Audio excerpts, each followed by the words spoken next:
in the middle of our curriculum review with IATLIST. One of the large chunks of pieces of training that we dealt with a little bit ago was the fair and impartial policing training, which, as most of you know, has been delivered by Dr. Aton for us with the assistance of his ably bodied co-instructor, Sergeant. And that's thanks to Vermont State Police for allowing them to continue to do that for us here so that every basic class gets that instruction. And in the review process of the fair and impartial policing module for the new curriculum, one of the things that was identified by the curriculum advisory group that is reviewing these pieces of curriculum as they come back to us was that we were missing a component that focused on identity and identity-based policing and what that is and what that looks like. We've had a lot of discussions between IATLIST, the curriculum advisory group, Dr. Moore, Aton, Curtis Reed. I know I'm leaving folks out, but this is a topic that is important to us so that while we're in the midst of this revision, we don't want to miss something if it seems to be lacking in a certain area. So that is the framework for Tabitha's presentation to you. I'll let her explain it in much greater detail as she'll do a much better job than I am. So Tabitha, I'll turn it over to you. Thank you, Director Brickell. It was very kind of you. Hi, everyone. For folks that aren't familiar with me, my name is Tabitha Moore. My pronouns are she and they. I'm the owner and principal consultant of Intentional Evolution. I've been working with the Academy in this role for about a year now. Prior to that, I was on the Fair and Impartial Policing subcommittee and had worked with Director Gauthier and those who have come after him, including Director Brickell. So I'm glad to be here in this capacity and supporting this work for the Academy and for Vermont and policing. Before I begin, we have a tradition in African American communities where we honor and acknowledge those who come before us in this work. And there are two people in particular in this space with us today, without whom we would not have gotten to this point and be as successful in leading this work. For fair and impartial policing and for identity-based policing, which we'll be talking about today. And they are Doctors Aton Nesrat-Longo and Curtis Reed Jr. And so I just want to take time to thank both of them for holding Vermont in the ways that it needed to be held and pushing Vermont in the ways that are not always easy and take a lot of your time and your energy and your love and commitment. So thank you both for being mentors and friends and partners on this journey, along with, of course, my contemporaries, Susanna Davis and Lisa Ryan, and very glad to see Mara on board as well. So just a quick acknowledgement of those folks. So let me go ahead and attempt to share my screen with minimal issues. I've been practicing. Can you see a slide that says identity-based policing? Yes, we can see. Oh, thank goodness. All right, we're off to a good start, folks. Throughout the presentation, I'll give some breaks for question, but I also welcome questions throughout. By the end of today, you should know three very basic things. One is the key terms and definitions to understand what we even mean when we say identity-based policing. The second is a basic familiarity with the identity-based policing model that I have been working on for the last year with the Academy staff and with Drs. Nesrat-Longo and Reed and Chief Brickell and his entire staff. And then the third is the relationship between this model and the identity-based policing job task identification process that we've been taking on since, I'd say, September here. So part one is the model. First, why are we even developing a model?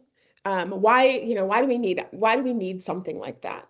And as you know, the field of policing has grown exponentially over the decades, and we have expanded our understanding of the role of identity in policing. And for those of you who've been in it long enough, you've seen the pendulum swing in so many ways. And we see all kinds of new initiatives and policies and laws and all of this stuff cropping up to help us make sense of the way that identity influences and impacts and is influenced and impacted by policing. So 4 kind of key goals here were to improve experiences and service provision to our Vermont communities.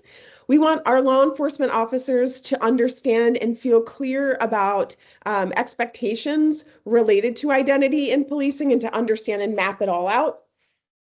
We want to be able to align the the academy curriculum and evaluations to specific tasks.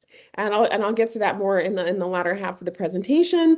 And we want to limit some of the potentially negative identity-based incidents among Vermont's law enforcement profession. And that's not to say that there's a lot happening. It's to say that whatever's there, we want to, again, continue to lead the nation and make sure that all Vermonters have the best experience possible when interacting with our law enforcement officials. So I am not going to give a complete history lesson here. Don't worry, you don't have to read it all. Lindsay will be sending the deck out for anybody who wants to take a look at it more in depth. But just really quickly, people may be wondering, what is this whole concept of identity-based policing? I thought we were talking about fair and impartial policing. And this timeline is just meant to give you a little brief history of the evolution of what we now know as fair and impartial policing and is moving into identity-based policing. So right in the 1990s, we had the emergence of bias-free policing, which sounds like a really great idea. And then we know that Malcolm Gladwell and other bias researchers said, well, I don't know that we can ever be free of bias, but there are things that we can do to deal with it. And enter then Lori Friedel. Many of you are familiar with her work, and some of you sat in the room with me when she came to Vermont to help us understand what fair and impartial policing is. She is the one that really coined that phrase that has taken root here to understand the need for all people to experience policing in a way that is fair and impartial and also responsive to what folks need. More emphasis on the first two.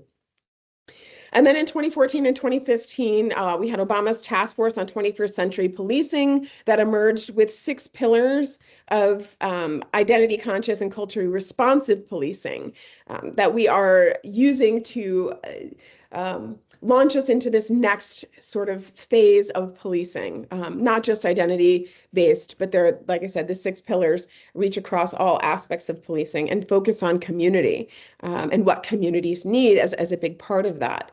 And then in 2020, the George Floyd Justice and Policing Act further institutionalized the expectation that our law enforcement agencies attend to identity and eradicate racism and other forms of potential discrimination within law enforcement. So there's a lot that has happened over the decades. And this phrase identity-based policing is kind of the next iteration because we know fair and impartial policing is only one component of what officers are asked to do.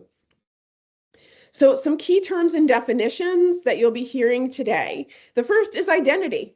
And the general definition therein is the qualities, beliefs, characteristics, and experiences that define a person or a group.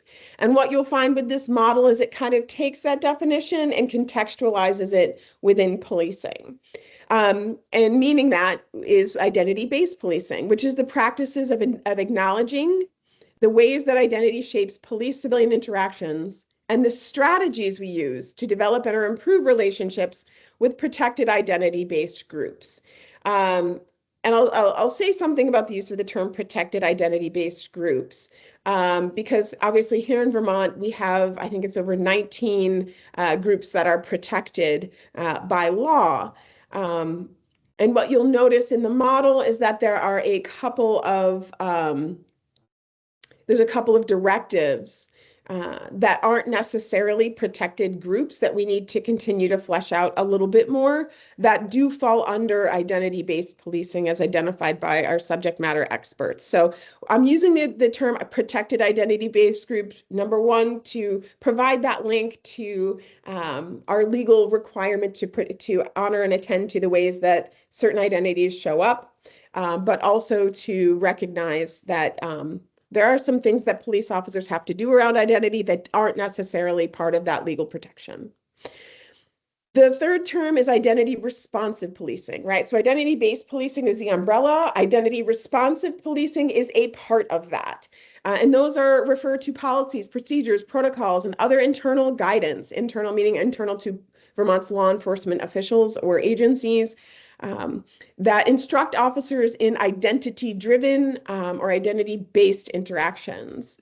And then the fourth is a job task analysis, which you're familiar with because of IADLEST's phenomenal work in doing a job task analysis of Vermont's police work. So again, it's a systematic process to identify the skills, tasks, and knowledge and abilities required for a particular job.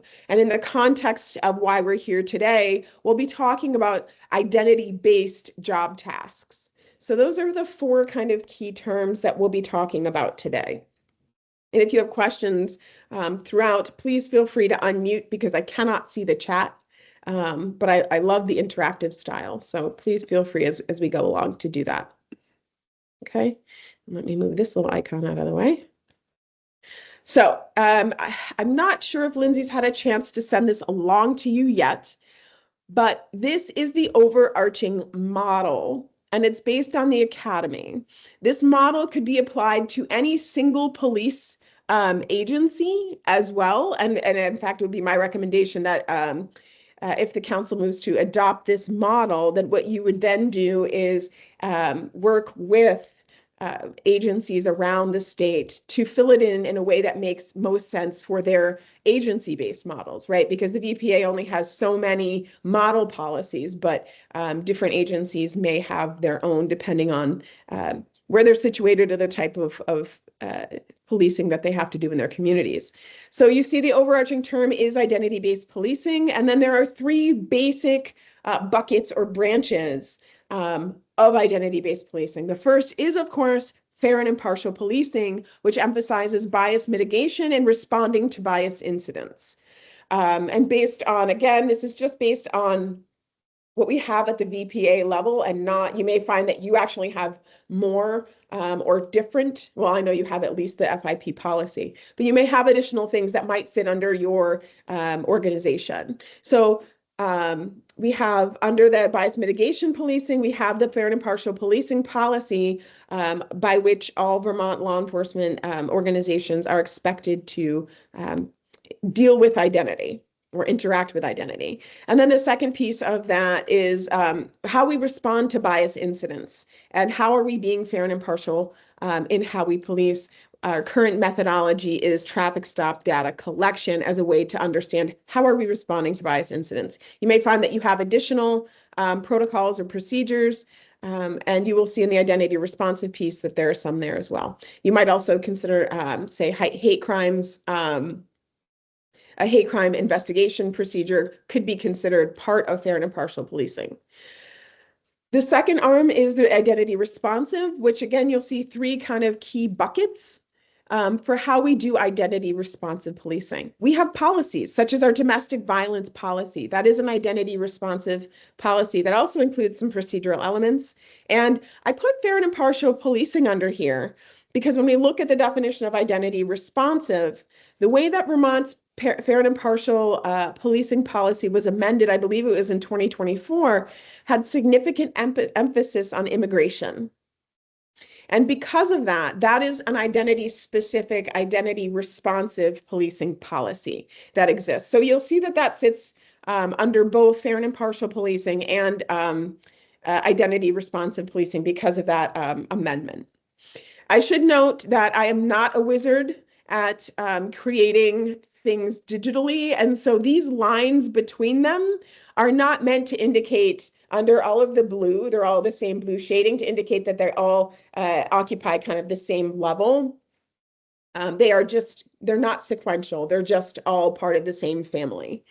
And as you can see by the tiny font, PowerPoint was not very happy with the number of things that I wanted to add in there, which I think is almost, it's almost a nod to how deeply Vermont has gone in trying to develop guidance and policies and procedures to guide how we police related to identity in our state. So under the second umbrella, under identity responsive, we have some procedures, right? So policies, we know that there's a long way between policy, procedure, and practice. And the purpose of this is to provide as much clarity and guidance, again, to Vermont's communities and to law enforcement officials about what those tasks are, what those expectations are, and what we then expect officers to carry out. So under identity responsive, some of the procedures you might see are the hate motivated crimes procedure.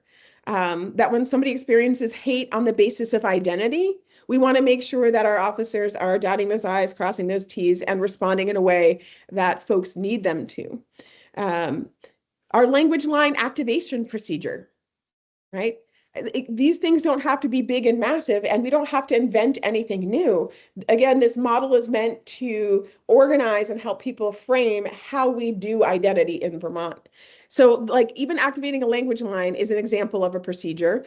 Interacting with deaf or hard of hearing people is another identity responsive policing procedure, and mental health crisis response procedures would also fall under that particular category. And then the third element there that you'll see is identity responsive guidance.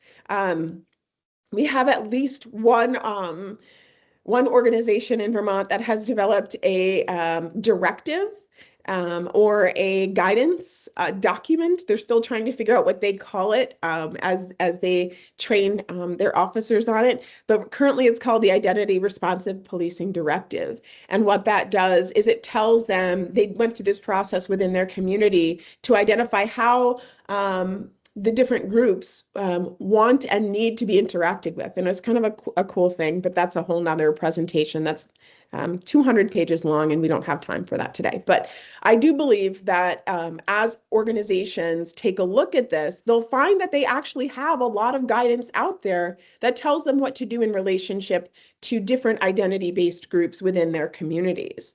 So this isn't reinventing the wheel. It's a clarification of what we do related to identity. And I'll explain what we're going to do with it afterward. And then the third arm of identity-based policing is community policing, which we know has seen a boom since the early 2000s and is encouraged by the ISAP and various other organizations nationally. And in community policing, again, you kind of have three basic buckets. One are outreach programs like school resource officers, and that's considered identity specific because you're working with juveniles, for example. Intentional community building programs, National Night Out or the Citizens Police Academy, again, trying to inform people or to create better relationships within certain communities based on what those communities have and need. And then the third one is minority community relationships. And for this one, I always point to Vermont State Police I think it was probably around 2014, launched an initiative. And Curtis, I'm sure that you could probably correct me if my dates are off here, but Vermont State Police, for example, launched an initiative where all of their barracks commanders were reaching out to different identity-based organizations. So when I was the head of the NAACP in the Rutland area, the barracks commander and I would meet, fairly regularly to talk about what are some of the needs. And they had an officer who was assigned to work with my organization specifically. And she was great. She would come to quarterly meetings. She would ask what people needed.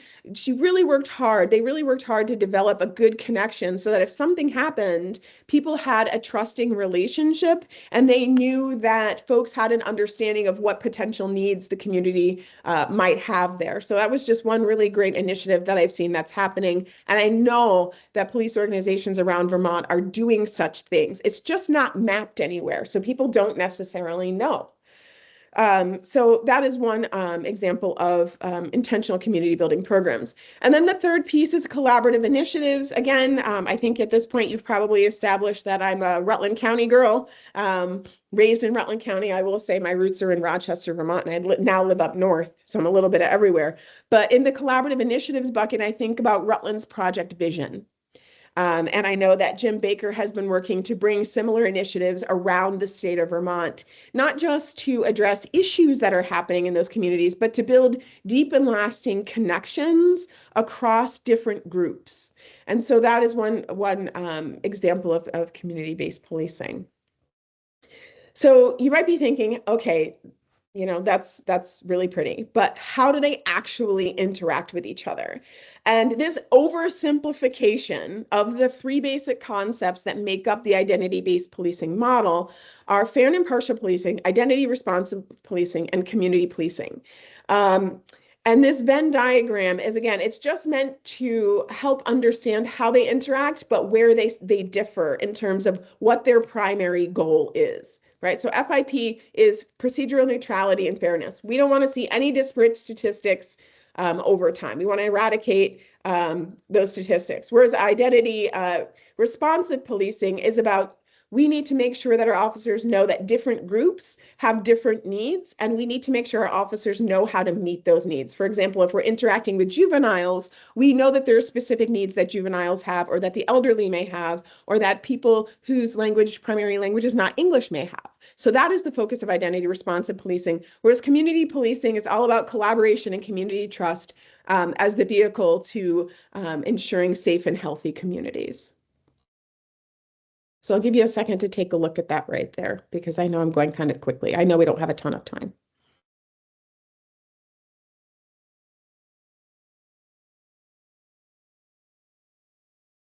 And you'll have time for questions in a couple seconds about this particular piece.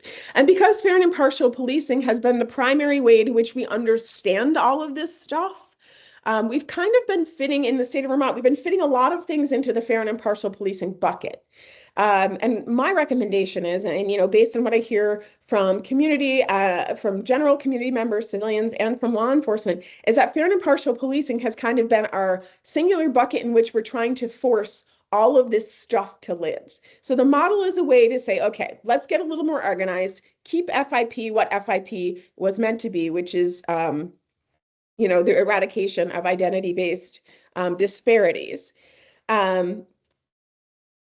And let's situate it within this concept of identity-based policing. And so here's kind of where they overlap. Again, super oversimplification for time purposes, but I'd be happy to go into anything a little more in depth if folks need. So with that, I want to pause for questions on the model before we get into the identity-based job tasks and their relationship to the model. Let's see if I can stop sharing and see folks. I know not everybody's a research wonk like myself, so you may have glazed over a little bit. I'm happy to go back and answer any questions or review something with you if you'd like.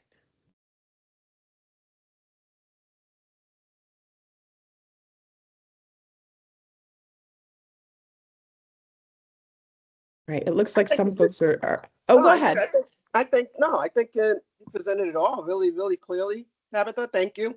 Yeah. And showed us the work that's been put into everything. You know, and so I'm very appreciative of that and some of the things that we've talked about and discussed on the panels and with Curtis and myself.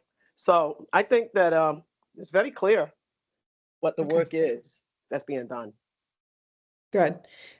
Thank you. And my hope is that this model will be a way, like I said, each organization would fill this out for themselves, right? With the help of the academy, potentially, right? That you will be able to map your own identity-based policing models. Obviously, the model policies from the academy would be a part of that, but to help clarify for folks, because sometimes it feels like there are some competing ideas, right? Be situationally aware, but also be really open. And so sometimes it can be confusing for folks, especially those who don't spend a lot of time in meetings like these, to know how all of this fits together. Any other questions before I then talk about the second piece of the identity-based job tasks?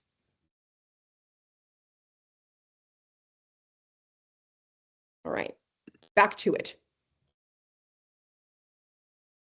So the identity-based job task analysis. Some of these pieces may sound familiar because you experienced this with IADLEST, who's doing the comprehensive redesign of the Academy's curriculum and operation, or the curricular operations. So one of my tasks was to align with the procedure that they're doing.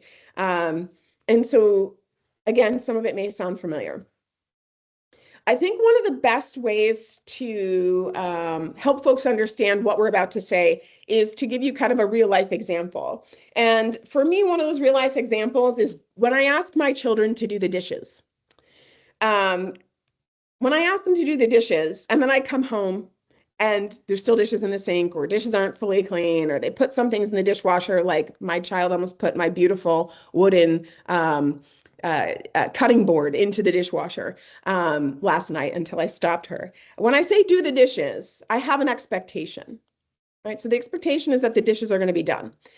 But the tasks that it requires to do the dishes aren't necessarily always clear. And what I would say in relationship to identity-based policing and identity-based tasks in policing is that we haven't done enough to clarify what identity-based tasks and expectations exist of Vermont's police officers. So going back to my analogy, I can say, hey, kids, do the dishes. But if I don't tell them that that means that they have to scrub or rinse the dishes, they have to load and unload and put things away, then they don't necessarily have a complete picture.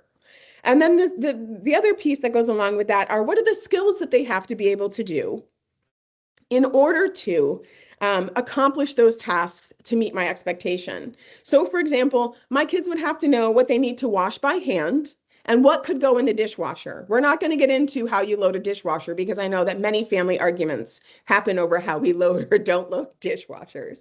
But they have to know what to wash by hand, what goes in the dishwasher, what soap they're supposed to use. I don't know if any of you have ever confused your hand washing soap with your dishwashing soap, but it doesn't end well. And then the other skill that they have to have is spatial reasoning to know what can fit and what won't, right? What the skills of what the dishwasher entails and what's going to clog up the drains and all of that. So in relationship to identity-based policing, we have expectations, we have tasks, and then we have skills that are required to accomplish those tasks.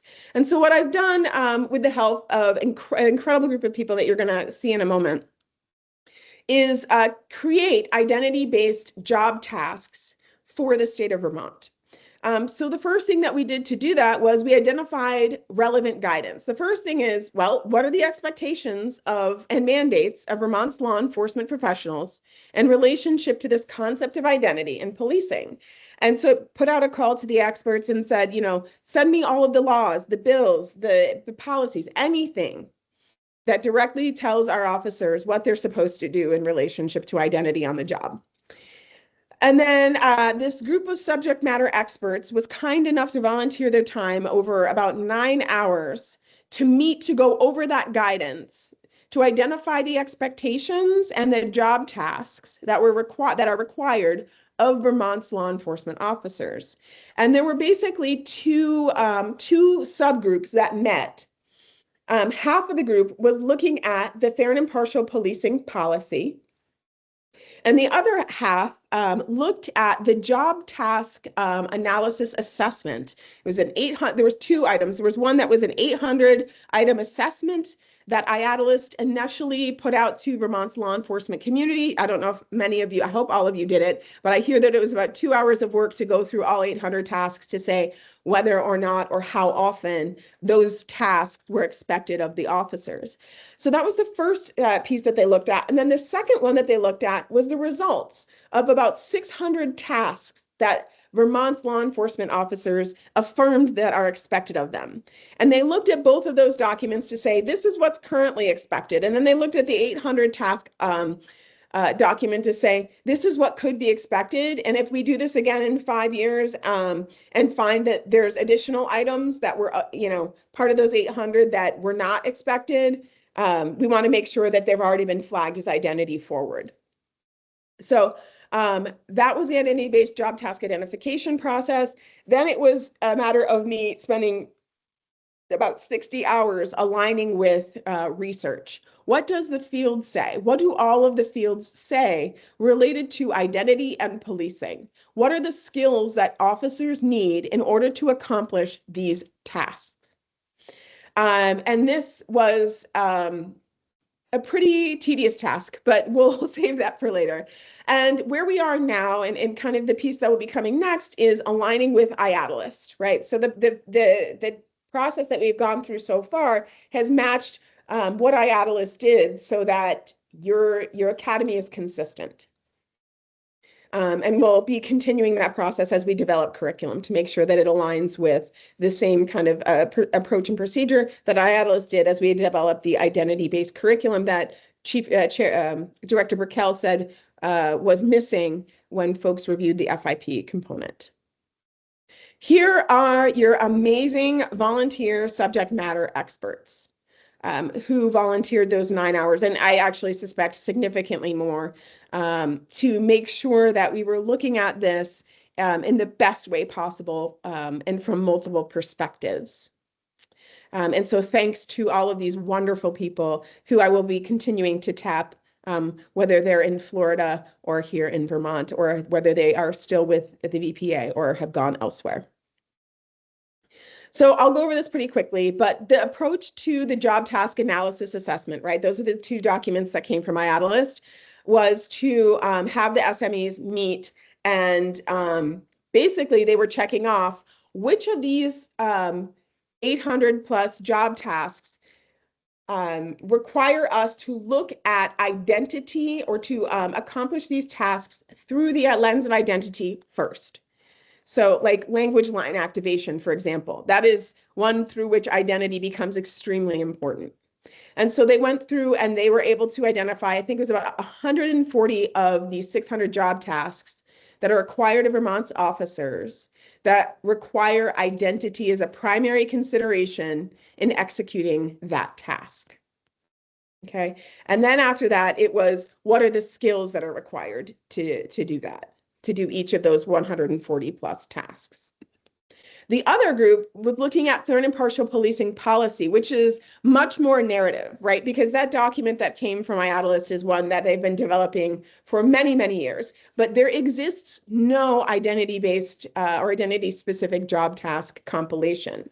And so our FIP policy lists a lot of expectations and do's and don'ts for officers, but as I said, there's a long way between expectation and execution. So the job of this group was to identify the expectations that were present in the policy.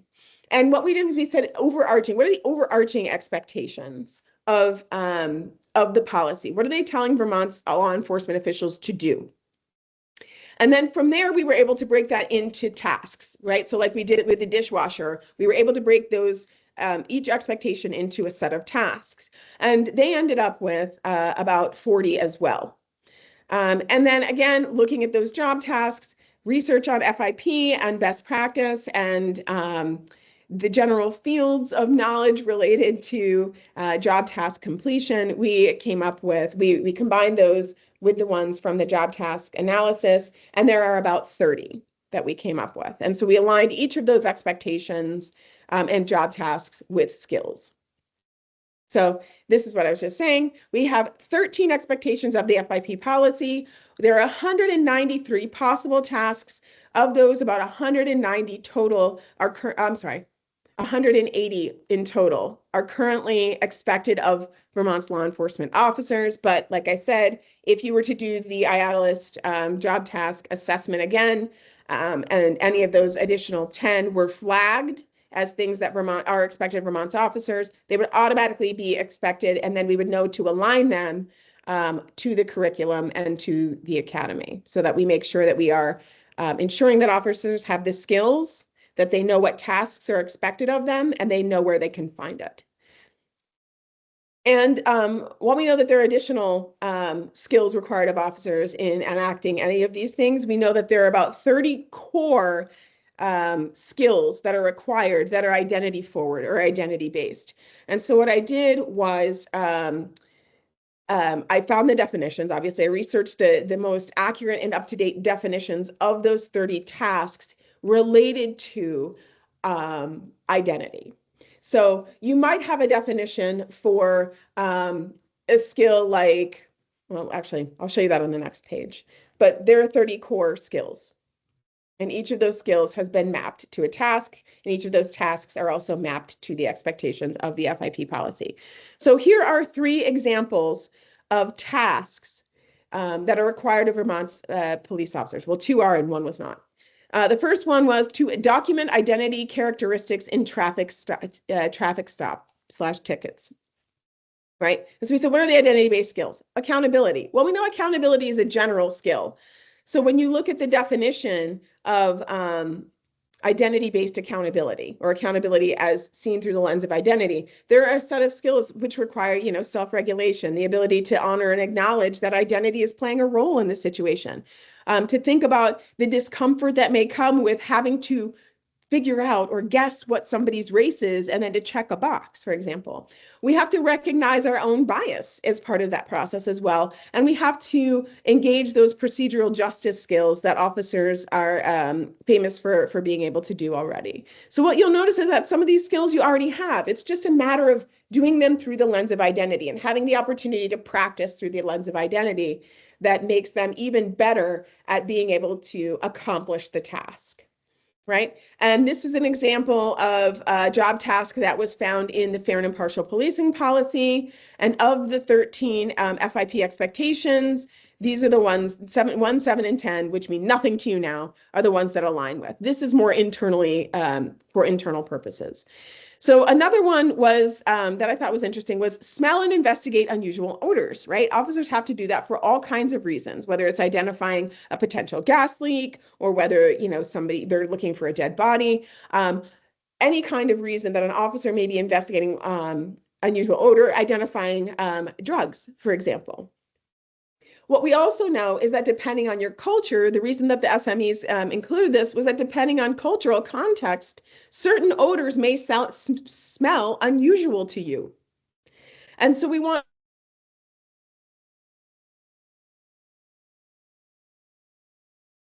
based smells or odors that may smell unusual, but wouldn't necessarily constitute cause for alarm or mean that there's a threat to safety. And so again, you see the skills that are required there. And again, that was one of the ones that came from the IATLIST JTA. And then how does that crosswalk with, or how does it line with Vermont's Fair and Impartial Policing Policy? The third task that I pulled out for you of the 193 is one that is not currently required or was not identified by Vermont's law enforcement as being currently required, and that is organizing neighborhood watch groups and conducting meetings. Although it's my understanding that there are some communities that are starting to do such things from the community perspective, but not from the policing perspective.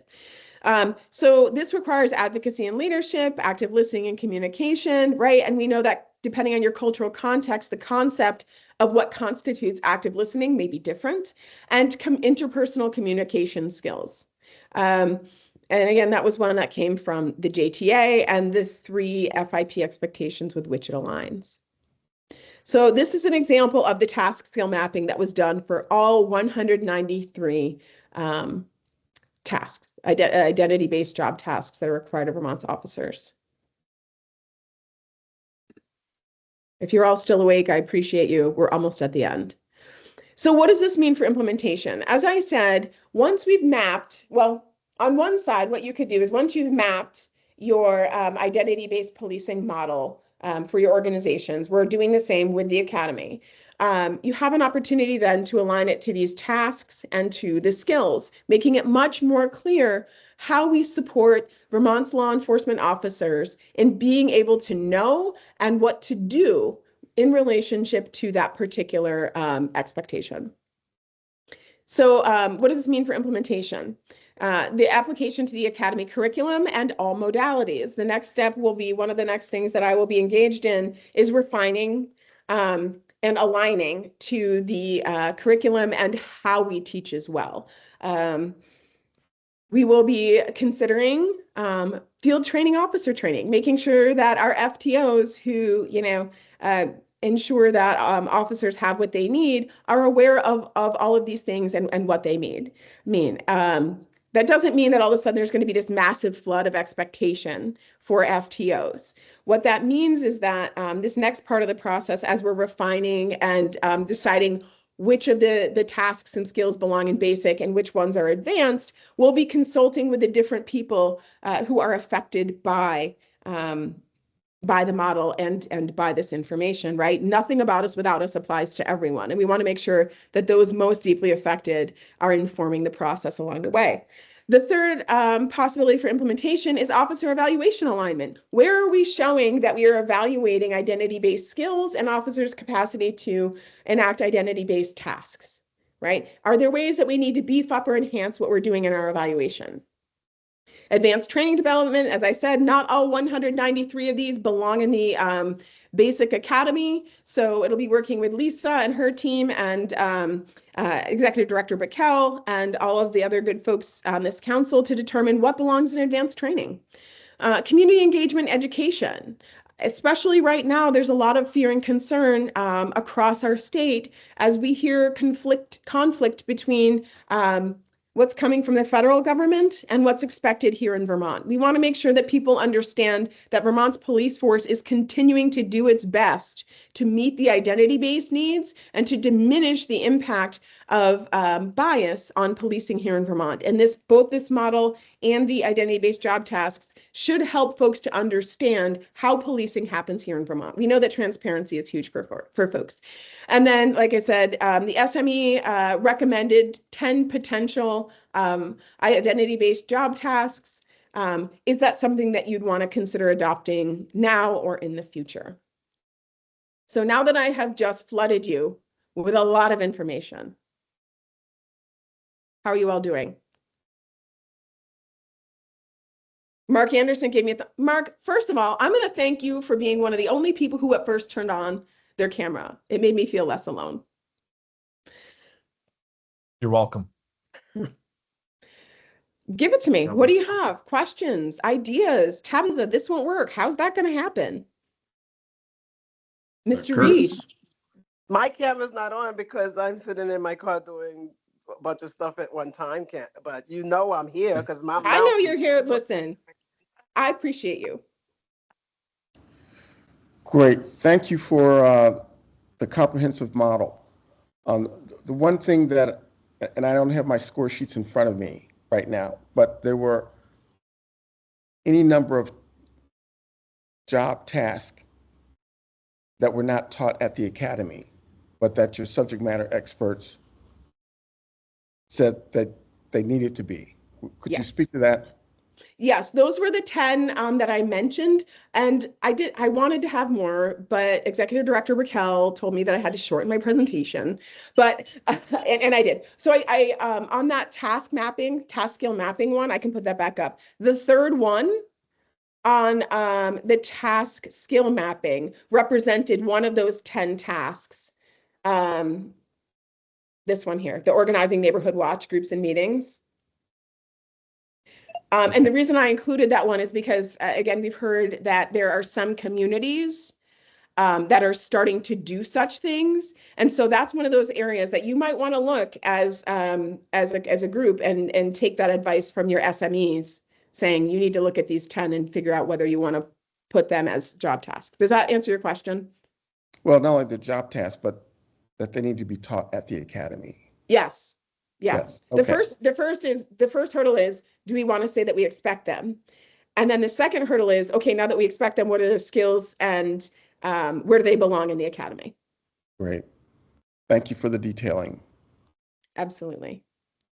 I think Mark Anderson raised his hands twice, so I think we should go there. Thank you. This is clearly a lot of work, and I can see a lot of effort into it. I'm wrapping my head around the framework still, and so I want to take some time to marinate with it. Not specific to this work, but certainly this is an example of a concern I've raised previously with the job task analysis, and the effort that you put into this work is the concern I raised. The job task analysis has been defined around patrol work, which we have broadly now identified Vermont law enforcement doing patrol work, but that's not necessarily the case of Vermont law enforcement. And so there's a variety of specialties, variety of regulatory functions, a variety of things. And so the fear I raise, we'll start there, is that we start to ignore areas which then are left behind, which then turn into the other fear that we all have, which is, well, how do I get blamed for something that was overlooked? So I want to call out the job task analysis focusing only on patrol and the gaps that leaves. And I just hope that this work, as I'm wrapping my head around it, does not ignore the other areas that we work, either high discretion areas or no discretion areas. Right. And how does that integrate into training as well? We've already identified a number of issues with council-driven policies that ignored those areas, which now we are dealing with the aftermath of those problems that are affecting Vermonters, members of the public, and the various levels of government. So I just want to call that out, not to ignore those other areas. Right. But I really appreciate everything here, and I'm looking forward to marinating on it and looking at everything that comes out. Thank you. Yeah. And I certainly echo, I like, again, my whole operation is nothing about us without us. And when we leave any group out, it then becomes difficult to say that, you know, it's as comprehensive as could be. So, and that's also why we looked at the FIP policy.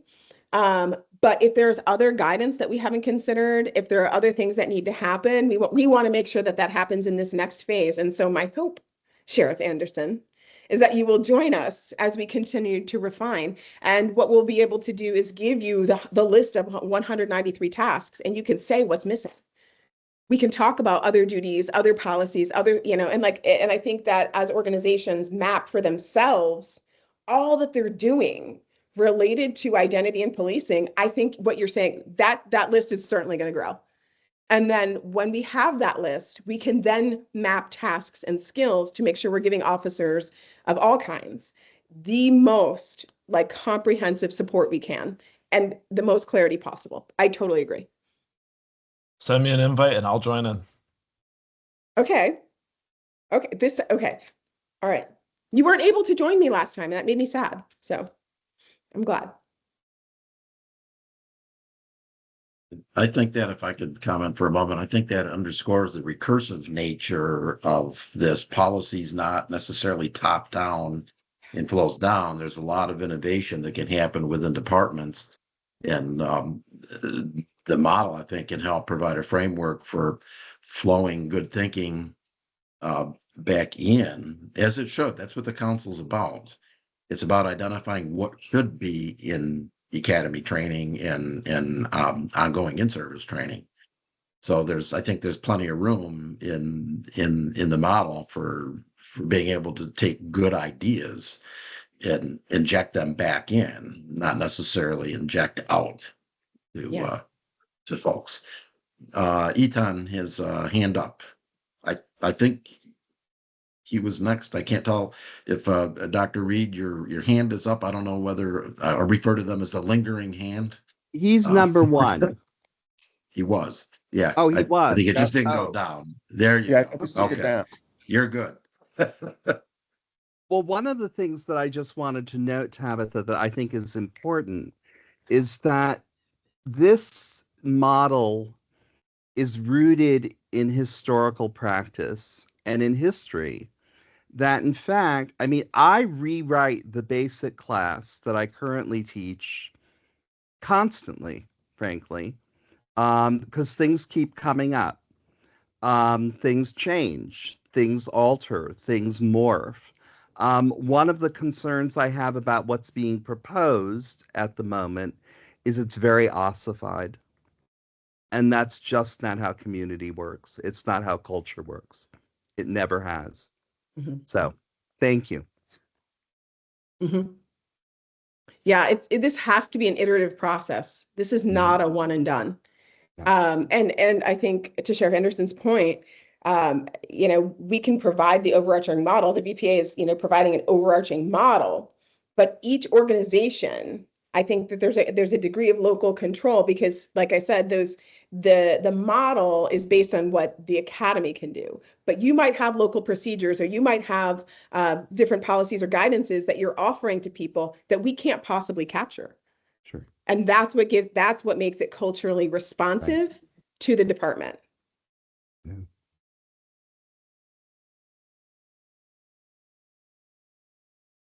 I think Amanda. Your work is always so beautiful. Yeah, and what that makes me think about is that we do want this to be, what if a culture of one of the organizations is not as great as we want it to be? This serves as kind of like that bottom line, right? Like that. That my hope is that your beautiful work is used for the betterment of the state and departments and things like that. And I could see it like with the work with the FIP, always the challenge was being able to connect all the pieces because it always felt like this little thing that's supposed to live in everything, but it wasn't. So I think this is a great, your work has been really beautiful and amazing. Thank you.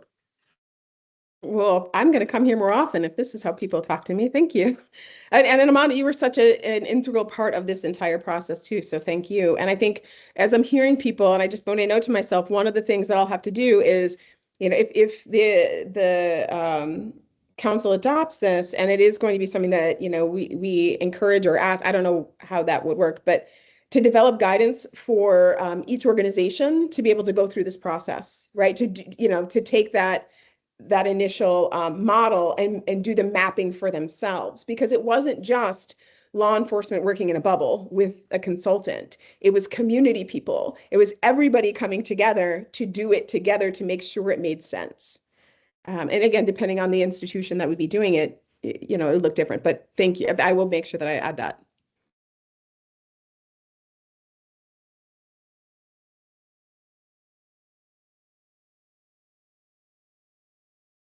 Karen. Well, I want to thank you, Dr. Moore, for this presentation and for all of this work. And I have to say that this is giving me so much hope.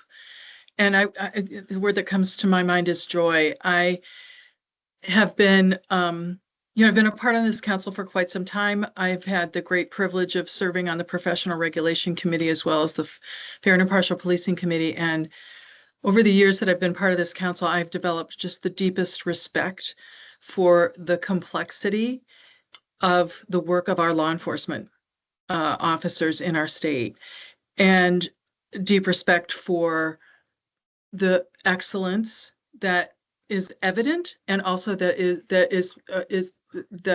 I see officers striving for. And so what I love about this is that this feeds into that paradigm that the law enforcement officers in Vermont are operating at the highest levels, and that they are fully engaged in supporting communities in ways that are generative and respectful. And, I see that happening, and I'm just really proud to be a part of a group that's considering this really, really good model and really good work. So thank you so much, Dr. Moore. I always appreciate you, but also just really appreciate the ways that you approach work like this and solving problems. So thank you. Thank you.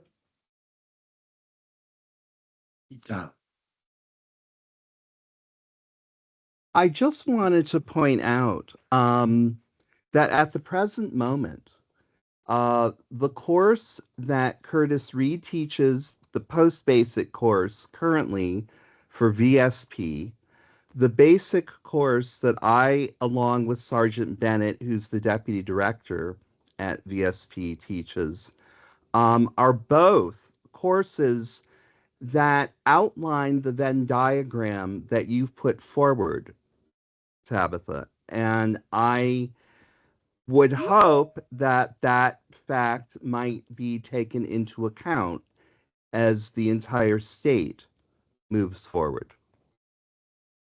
Yeah. Thank you. And there's a reason I begin by honoring those who come before me, because this could not happen without the work that you're doing. And this model is not about inventing something new. It's about capturing where we're going and the way that Vermont operates. Colonel Wickham. Yeah, it's real quick for me. Hi, everybody. Dr. Moore and everyone here. I wanted to specifically thank you for the presentation. It was very clear, very precise. A lot of information, as Mark talked about. It's a lot to take in, but for me, it was nice to see and continue to see honoring of the history of the work here in the state, the collaborative approach with the experts that are here today and others, Eitan, Curtis, yourself, many others. I think that's a great approach. It's a Vermont approach, and I appreciate that. Thank you. Thanks. Any other comments, observations? Lisa? Thanks, Chair. I just wanted to personally thank Tabitha for all of her work on this. I know that she has been working incredibly hard, long hours. Not only putting this presentation together, but really gathering the pieces that are critical for folks to understand and envision Vermont law enforcement. So Tabitha and I have worked together in many different capacities, and her work is always so beautiful, as I think Amanda said. And it just, I really appreciate the time and the diligence and commitment to this work that you've shared with us today. So thank you. Thank you very much. Absolutely, and thank you. I appreciated. We had the opportunity to speak some months ago, but I could see the evolution and in developing the model, and it's right where education and training should be, and identifying competencies, mapping them to JTAs, if you will, or tasks, and being able to do that in a way that allows for iteration under a framework, which I think it's become more clear to me what that framework model is, how it can work, and how it can work from the ground up and top down. As I said, it's a recursive, it's a dynamic model. It's not one that's static, and it's one that recognizes where we want to be in Vermont, despite what's happening nationally or other places, and built on that history, as you mentioned, and several have mentioned of working in that area. So I see Director Bakel has his hand up, so I'm going to defer to him. Thank you, Chair. Just wanted to defend myself. Yes, I did ask Tabitha to reduce her presentation only because it was Long. very comprehensive, and 2 hours. when I look at when law enforcement gets, boom, look at this, and it's in a short amount of time. Law enforcement is very detail oriented, right? And they have a task and they go and do it. And this is much larger than that. What I just wanted to do was to actually offer an opportunity, and not to put anybody on the spot, but there are a lot of law enforcement agencies in Vermont that already do some really fantastic work in this area. And I just wanted to, because we have a lot of other agency members that attend these meetings, that if there was anything they wanted to ask as a result of this presentation, or wanted to offer just for comments for the law enforcement community that's on this meeting, to have an opportunity to do that if they so choose.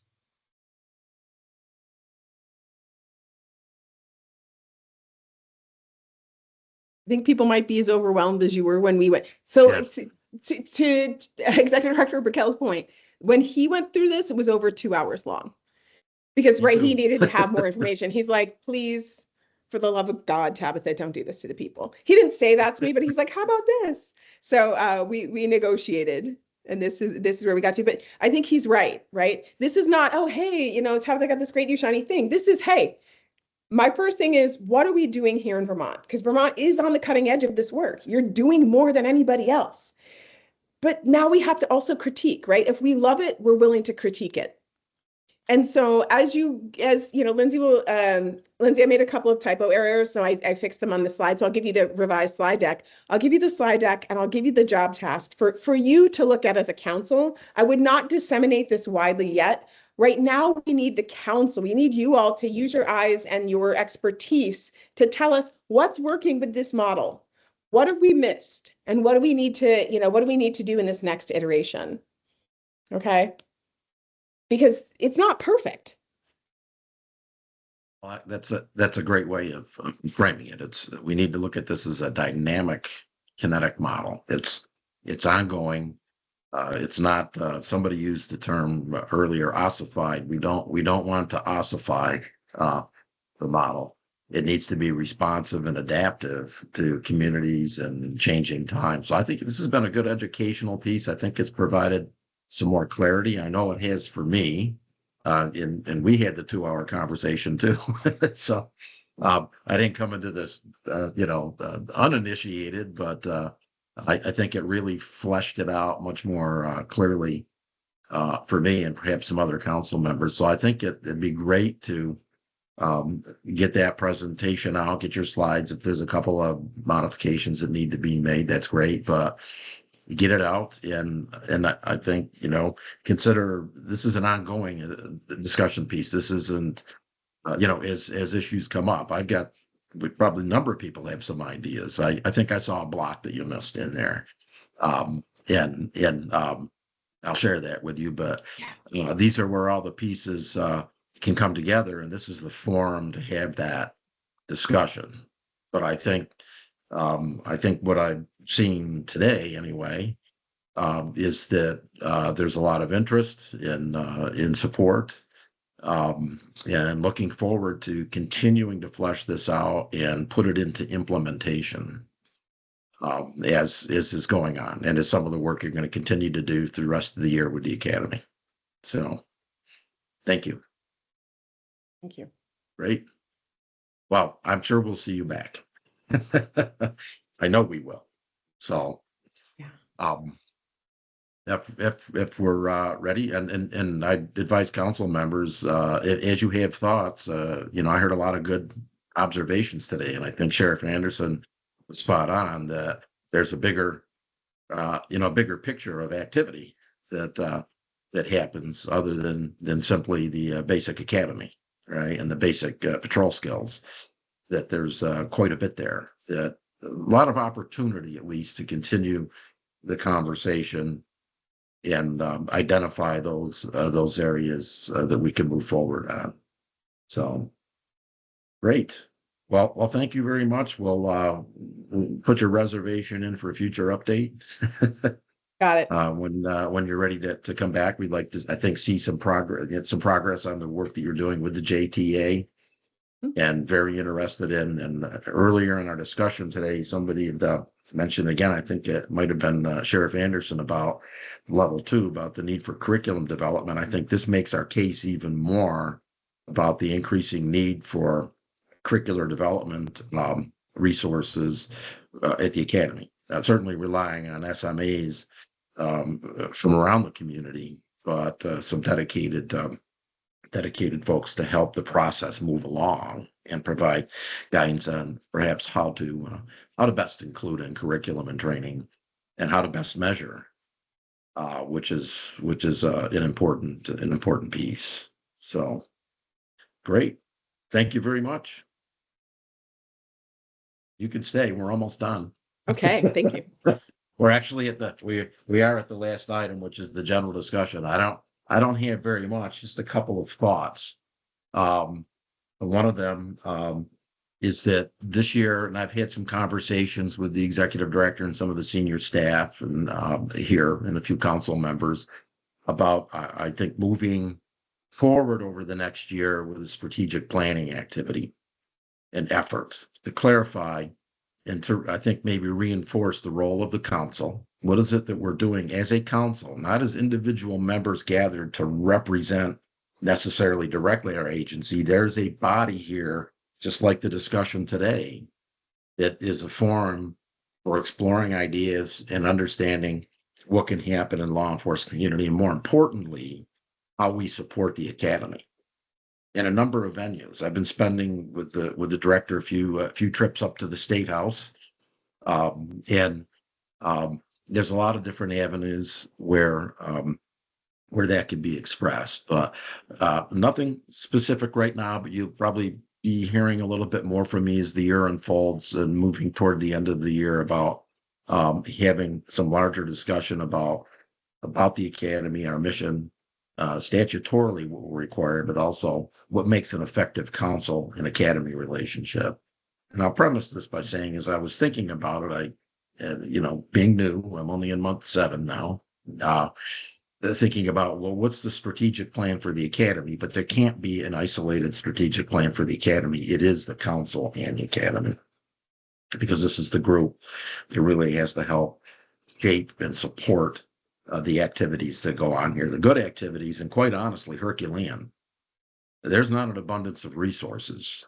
And so the reliance on our partner agencies and expertise outside of the academy to the highly dedicated staff here is important. And so to have those discussions and think about where are we going is something I want on the agenda. Director Bikel. Thank you, Chair. Unrelated to that, I just also wanted to take a moment, which I missed before, to recognize and thank tremendously Amanda Garces for her contributions to this council and her work getting through the FIP policy and getting that to the finish line. She's done an amazing job for us, and she's leaving us to go to another agency, so she won't be with the council. I believe this will be her last meeting. So I just wanted to thank her on behalf of myself, because I know there were plenty of times that she was running on fumes, and she still managed to get the work done. So thank you, Amanda. Appreciate that. Thank you. And it was a pleasure working with all of you. Thank you. Well, Amanda is going to be part of my next comment. Certainly not to thank her, which I do very much. I appreciate your participation. You've been at the meetings, attentive, and I've appreciated that as a new chair, seeing that in your role. But the other piece is, over the last number of months, I found it very important to actually meet in person and see people. And the directors mentioned this, and I see, I'll see head shaking here on this in agreement. And I say Amanda figures into this. I was at the State House with Tristan Lindsay recently, and walking down the hallway, and I said, I know that person. Oh, that's Amanda, whom I've seen on the screen for many months, but I'd never met. And it was a pleasure to actually meet in person. I'm quite sad. And then Chris informed me shortly after that you were leaving. I guess he didn't want to break my heart in the chambers, but after we'd finally met, you were leaving. But we wish you best in your next assignment. But in that vein, we're far enough out. This is March. 6 months from now is September. I would like to hold an annual meeting in person at the academy. And I think September is a wonderful time to do that. We're past the vacations in the summertime. It's Labor Day, get back to work. And so I think you'll be hearing a little bit more from me, because I've been out and about, but have now made it a point to be at the academy, at least for our general monthly meeting, the first of the month, because just a lot gets done. And a lot gets done meeting the people. And in this case, now I haven't seen the recruits too much. I guess they're bundled up. I don't hear them right now. But being here when the activity's going on and meeting the staff, but then more importantly, meeting each of the council members.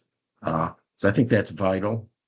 I know many of you have relationships outside of this forum where we're on a screen, but many don't. And I think that we should be looking at least an annual meeting at the academy. So you'll be hearing a little bit more about that, but I'm giving you the 6-month warning. So planning that trip to Switzerland or wherever, leave the first part of September open. Those are my comments. Any other closing comments from folks? Any announcements that folks? Oh, Tabitha, you've had your hand up patiently. Yeah. Sorry. Now I got to figure out how to take it down. It is very stressful to try to take it down. So I just had one quick question. I would love a little bit of feedback if folks just had a sec. Were there any slides that were more confusing than helpful, or was there anything that you felt should have come out or that could be in that that was missing? Like, should I remove any of the slides that were in there, or was anything extraneous, or Are there ones that we should add that weren't in there? It Just might be for good. the basic overview. Yeah, it might be good when we send those out and just if we could ask people to communicate with you directly. Yeah, and I'll put that in With there some too, but I just reflection, wanted to see right? if there's something. After some reflection, because I know I want to look at them again, even though I have them, I want to look at them again Right. based on our conversation today. And as I said, I've got a couple things I'd like to offer. Great. Sheriff Anderson, you had your hand up. Completely unrelated to Tabitha's question. Okay. Just I apologize. I had to step away for a work issue. So I apologize if this is duplicative. Chair, thanks for the condolences on Sheriff Heeman. His services are going to be this Saturday at the St. Johnsbury Academy at 11 o'clock. Family certainly open to having people attend if they can make it. Again, 11 o'clock, Fuller Auditorium at the St. Johnsbury Academy. And thanks everyone for your support. Yeah, thanks for sharing that. Thank you. Okay. Hearing none, no other observations, I will entertain a motion to adjourn and I will look towards Sheriff Anderson. So How about moved. Chief Frank? Motion to adjourn. Last meeting. Okay, And second. and there we go. I'll second And, it since it's okay, my we'll last give that meeting. we'll give that to Jen Frank, seconded by Sheriff Anderson. Okay. And thirded by Amanda Garces. In recognition of her Chief Frank's service on the council. Okay, all of those in favor, signify by saying aye. Aye. Aye. Any opposed? Signify by nay or raising your hand. I see no opposition. I hereby declare the 2025 March 5 meeting in adjournment. Thank you.